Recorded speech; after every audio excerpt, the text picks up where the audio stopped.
we're fairly certain that it's something benign. This may look like the results of a regular mammogram, but it's not. White Plains Hospital is one of the first health centers in our region to offer 3D mammography.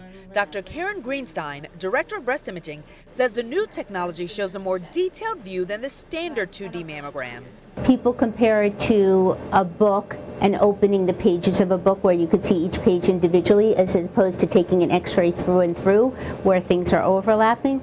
She says that's good news for women who have dense breasts where abnormalities are hard to see. The process is almost identical to a regular mammogram, except it takes x-rays of the breast at different angles.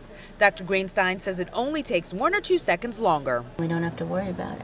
Here's a 3D image. Admittedly, it's hard to see why this is different, but the proof is in the percentage. Decreased false alarms, but increased detection. According to a study published in the Journal of American Medical Association, when 2D and 3D methods are combined, 41% more cancers are caught than 2D alone. It also found that 15% less women had to get more tests because of spotty results.